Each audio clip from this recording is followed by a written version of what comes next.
You know, when you picture ancient Egypt, you probably see the pyramids, right?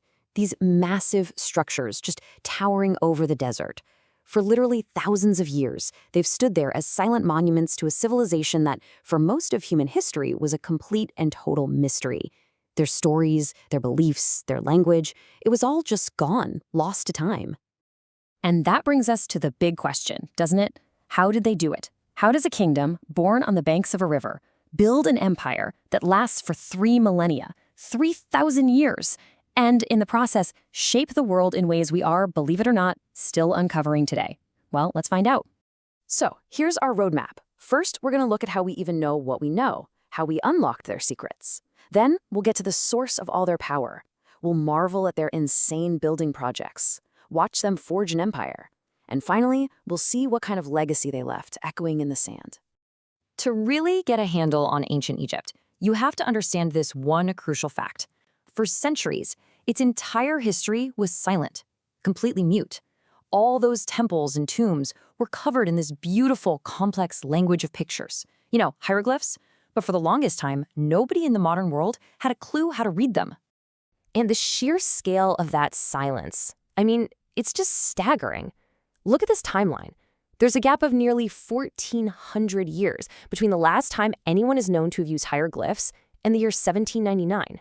That's when a random French soldier stumbled upon something that would change everything. And that incredible discovery was the Rosetta Stone. Now here's why it was such a game changer. It had the exact same text written in 3 different scripts. One was hieroglyphics, but another one was ancient Greek, which scholars could read.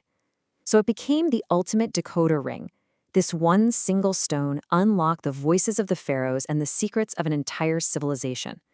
Just amazing. Okay, so with the language finally unlocked, we could start to piece together the real foundation of their civilization. And in Egypt, pretty much everything, we're talking life, death, power, religion, the whole shebang. It all revolved around one central, powerful element, the Nile River. You know, the ancient Greek historian Herodotus absolutely nailed it. He said, Egypt is the gift of the Nile. And he was so right. The Nile wasn't just, a river in the landscape. It was the creator of the civilization itself. It was the lifeblood that made it possible for this incredible kingdom to blossom in the middle of a massive desert. Now, in the very beginning, Egypt wasn't one kingdom, but 2 separate ones. You had Upper Egypt in the south and Lower Egypt in the north.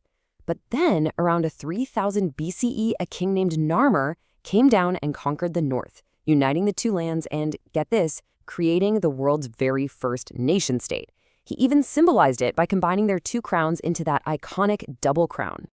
So, what was the secret sauce to their success? It all came down to this amazing, predictable cycle. Every single year, like clockwork, the Nile would flood, and when the waters pulled back, they left behind this incredibly rich, fertile black soil. This created a massive agricultural surplus, which was basically the engine of Egypt. Think of it like their national venture capital fund. It paid for the biggest construction projects in the ancient world and funded every single ambition of the pharaohs. And all that wealth, all that extra food, well, it fueled Egypt's very first golden age, the Old Kingdom. And this era, it was defined by a single, breathtakingly huge ambition, building monuments not for this life, but for eternity. And just look at the incredible leap in technology we're talking about here. They went from these simple, flat-roofed mud brick tombs called mastabas to something truly revolutionary. A brilliant architect, a genius really, named Imhotep had this incredible idea to stack these mastabas on top of each other, one on top of the other, making them smaller as he went up. And just like that, he created the world's first massive stone building for his king, Djoser. I mean, just to put that into perspective, the Step Pyramid was 62 meters tall. At the time, it was the tallest structure on Earth. This wasn't just a tomb. It was a statement of power and a literal staircase to the heavens for their divine king. And of course, all this innovation led to the big one, the Giza Plateau. You've got Khufu's Great Pyramid, which is the last wonder of the ancient world still standing. Then there's Khafre's Pyramid, with the Great Sphinx guarding it. And then there's Menkaures. And see how it's noticeably smaller? That's a huge clue.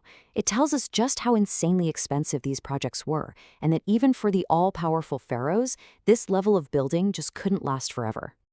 So, after a bit of a shaky period, Egypt comes roaring back stronger than ever. But this time, in what we call the New Kingdom, the focus changed. It shifted from building inward to expanding outward. This was the age of empire, the age of warrior pharaohs and, oh man, unimaginable wealth. I mean, this era is just packed with legendary figures, absolute titans of history. You've got Hatshepsut, a powerful female pharaoh who ruled as a king and was all about trade. Then there's Thutmose III, the great conqueror. They call him the Napoleon of Egypt. You have Akhenaten, the radical, who'd basically turned centuries of religion completely on its head. And of course, Ramses the Great, an absolute master of both war and public relations. And speaking of Ramesses, after he fought the rival Hittite empire to a bloody standstill at the Battle of Kadesh, one of the biggest chariot battles ever, he did something no one had ever done before. He sat down and negotiated the world's first known peace treaty. This is huge. It shows us that New Kingdom power wasn't just about military might. They were masters of international diplomacy too. Okay, so if they were so powerful, so advanced, what happened? Right? How does a civilization that lasts 3,000 years finally fade away? Well, the answer isn't some big single event. It was more like a long, slow sunset. It really boils down to three big things. First, back home, the priesthood started getting super rich and powerful, even challenging the pharaoh's authority. At the same time, endless, costly wars were just draining the bank. And all of this weakened state, it made them a target. One invasion after another chipped away at their power, until, finally, native Egyptian rule was over. But here's the thing you absolutely have to remember. The pharaohs might be gone, but their legacy, it's everywhere. Their systems of writing, their architectural genius, a 365-day calendar, their breakthroughs in medicine, all these innovations were passed down through the Greeks and Romans and have echoed all the way into our world today. And you can still feel that legacy as a source of immense pride in modern Egypt. Which kind of leaves us with one last thought. Almost every year, archaeologists unearth new discoveries in Egypt, discoveries that rewrite parts of this incredible, epic story. It really makes you wonder, doesn't it? For a civilization that lasted 3 millennia, what other secrets are still out there, just waiting, buried right beneath the sand?